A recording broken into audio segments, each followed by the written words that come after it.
Hi hello வணக்கம், welcome to home sweet home Bala channel. இன்றைக்கி நம்ம சேனலில் பார்க்க போகிற ரெசிபி எங்கள் அம்மா ஸ்டைலில் ஒரு குயிக்கான சூப்பரான சிக்கன் குழம்பு எப்படி வைக்கிறதுன்னு பார்க்க போகிறோங்க. அதுக்கு இன்றைக்கி நான் தேவையான பொருட்கள்லாம் எடுத்து வச்சுருக்கேங்க. நான் வந்து 1/2 கிலோ சிக்கன் நல்லா வாஷ் பண்ணி மஞ்சத்தூள் போட்டு ஒரு 15 மினிட்ஸ் வச்சு அதையும் வாஷ் பண்ணி வச்சுருக்கேன். ஒரு பாத்திரம் வச்சுக்கோங்க அடுப்பில். அதில் வந்து ஒரு ஸ்பூன் எண்ணெய் சேர்த்துட்டு ஸ்பைசஸ்லாம் கொஞ்சம் சேர்த்துக்கோங்க. சோம்பு, அதுக்கப்புறம் பட்டை, லவங்கம், பிரிஞ்சி இலை, ஏலக்காய் எல்லாம் சேர்த்துக்கோங்க. 2 மீடியம் சைஸ் வெங்காயத்தை வந்து நான் இந்த மாதிரி கட் பண்ணி வச்சுருக்கேன் நீளமாக. அதையும் சேர்த்துட்டு கொஞ்சம் கருவேப்பிலை சேர்த்துக்கோங்க. அதோட தேவையான அளவு உப்பும் ஒரு 1/2 டீஸ்பூன் மஞ்சத்தூளும் சேர்த்து நல்லா கலந்து விடுங்க. 1 டேபிள் ஸ்பூன் வந்து இஞ்சி பூண்டு விழுது, அதையும் சேர்த்து பச்சை வாசனை போகிற வரைக்கும் நல்லா கலந்து விடுங்க. அப்புறம் 2 மீடியம் சைஸ் தக்காளி, நல்லா பழுத்த தக்காளியாக எடுத்துக்கோங்க. அதையும் சேர்த்து நல்லா கலந்து விடுங்க. கலந்து விட்டு கொஞ்சம் நேரம் மூடி வைங்க. தக்காளி வந்து நல்லா குலைவாகட்டும். தக்காளியும் நல்லா வெந்தக்கப்புறம் நம்மளோட சிக்கன் வாஷ் பண்ணி வச்சுருக்க சிக்கனை வந்து ஆட் பண்ணிடலாங்க. நல்லா தண்ணியை இருத்துட்டு ஆட் பண்ணிக்கோங்க. ஆட் பண்ணிவிட்டு நல்லா கலந்து விட்டுருங்க. கலந்து விட்டுட்டு க்ளோஸ் பண்ணி வச்சிடலாங்க. அதுலேயே நல்லா தண்ணி விட்டு வெந்துட்டுருக்கும். ஒரு 5 மினிட்ஸ் அந்த மாதிரி வச்சுக்கோங்க. நல்லா தண்ணியெலாம் வந்திருக்கு பாருங்கள். இப்போ நான் வந்து ஒரு 7 டீஸ்பூன் குழம்பு மிளகாய்த்தூளில் வந்து ஒரு 2 டம்ளர் தண்ணியை சேர்த்து நல்லா கரைச்சி வச்சுருக்கேன். அதையும் நம்ம இதில் சேர்த்துடலாங்க.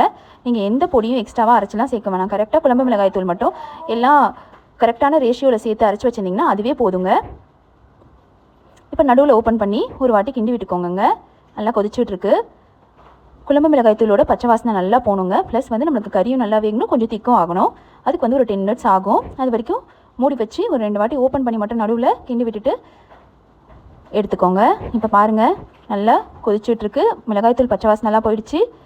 ப்ளஸ் வந்து நம்மளுக்கு கறியும் நல்லா வெந்திருக்கு. இப்படி ஸ்ட்ரெயிட்டாக எடுத்து தொட்டுறாதீங்க கறியை. ஃபஸ்ட் டைம் குக் பண்ணுறவங்கலாம் சுட்டுரும். கொஞ்சம் நேரம் நல்லா ஊதிட்டு அதுக்கப்புறம் தொட்டு பாருங்கள். இப்போ வந்து நான் தேங்காய் ஒரு 1/2 மூடி தேங்காயில் அதில் பாதி எடுத்துக்கிட்டேங்க. ஒரு 10 மிளகு, அப்புறம் 1 ஸ்பூன் சோம்பு எடுத்து அதை நல்லா திக்காக அரைச்சி அதை நான் இப்போ சேர்த்துட்டேன். அதை சேர்த்து கிண்டி விட்டுட்டு ஒரு 2 நிமிஷம் மூடி வச்சு எடுத்துருங்க. இப்போ குழம்பு சூப்பராக ரெடி ஆகிடுச்சுங்க. இப்போ நம்ம கேஸ் ஆஃப் பண்ணிடலாம்.